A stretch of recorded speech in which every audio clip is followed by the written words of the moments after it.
بسم اللہ الرحمن الرحیم۔ اللہ کے نام سے شروع جو نہایت مہربان رحم والا۔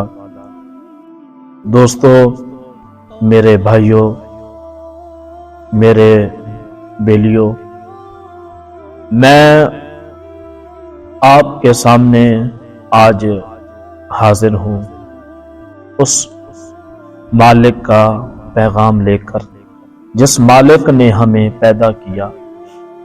اگر دل اجازت دے تو مکمل دیکھیں، آگے شیئر کریں۔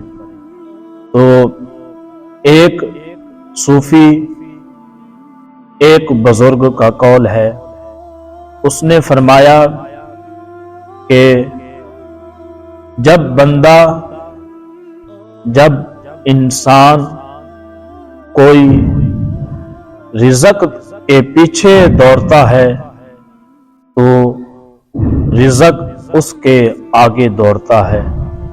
جب کوئی انسان رزق کی پرواہ نہیں کرتا تو رزق اس انسان کے پیچھے دوڑتا ہے۔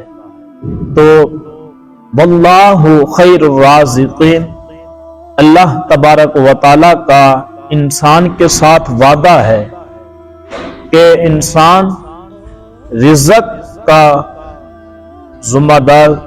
کی ذمہ داری اللہ پاک نے دی ہے۔ تو ہم کیوں فکر کرتے ہیں؟ رزق حلال عین عبادت ہے۔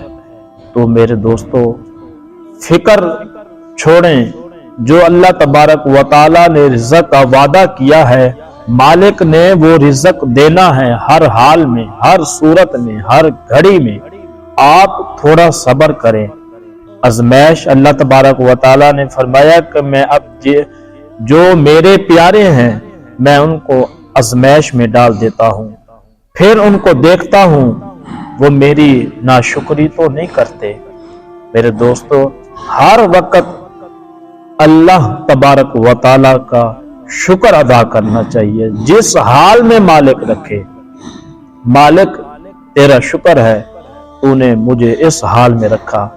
اپنے پیاروں کو دیکھتا ہے مالک، اللہ تبارک و تعالیٰ کہتا ہے اپنے پیاروں کو آزمائش میں ڈال دیتا ہے، پھر مالک ان کو نوازتا بھی ہے۔ تو اس پیغام کو پھیلائیں آگے۔ وما علینا الا البلاغ۔